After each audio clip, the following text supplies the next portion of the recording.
the side, always.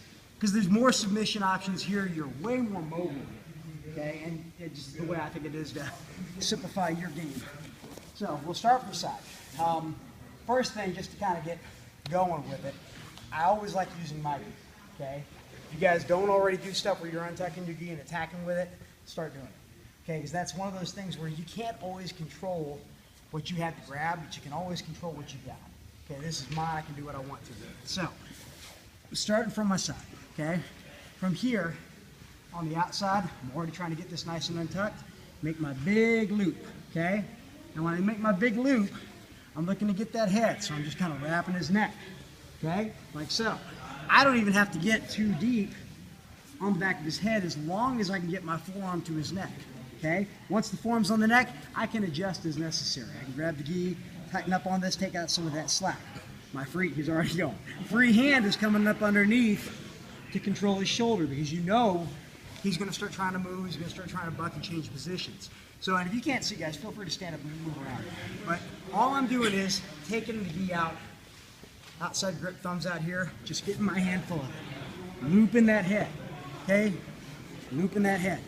I like to keep it nice and tight off the get-go because if it's tight off the get-go, I don't have to do a lot of adjusting. And you might have to just go right into your choke from here, but now it's nice and tight. He's gonna feel this as I'm dropping, but look, he's gonna come up on his side like that. So to keep him anchored, hands reaching underneath, here. I'm going underneath to his shoulder, and I'm grabbing as much of his gi as I can get a hold of just to pin that shoulder down, okay? So you're here.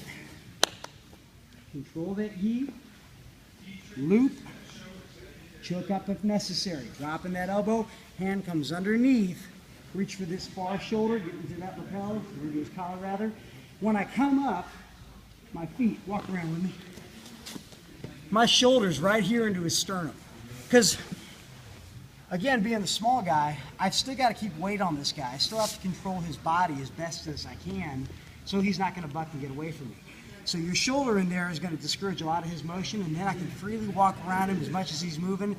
To me, the hardest part about submitting somebody is maintaining control. That's what I want you guys to be comfortable doing. So I'm here, keeping that weight on him. Here. Now, as he's running around, I'm just going to drop this forearm to the mat. Okay, until he feels it. Some guys feel it faster than others. Terribly simple. That's what I like about it. Come back here. You know what? No. Go. Nah. So you got your side control. First off, you've locked him down. You've got your control. You're doing your thing. Keep this shoulder on the outside. If your gi's not already there, I often have my gi ready to roll. I'll almost always do this. If I know I'm going to utilize it, yes. So when you start a match, like when you're standing side dance, you just... You know, there's a mixed bag on that. Back in the day, for tournament jiu-jitsu, I do a lot of judo competitions. Some of y'all that have met me before know that about me, maybe you don't. Judo is an exceptionally formal art. They never let you untuck your gi. If it comes undone like this, they'll stop the whole match, make you untie your belt, and fix it all. But I've seen jiu-jitsu matches from earlier where they come right on the mat, high-five each other, and they're doing this. I haven't seen that so much lately. Has that changed? To be really honest with you, I don't know. Does that make a difference today?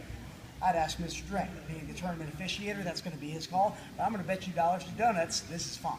Okay? Even if that's not the case, because that is a good question, once you get here, it's not a big stretch to reach inside and just pull this end out. That's not that much of a challenge. Okay?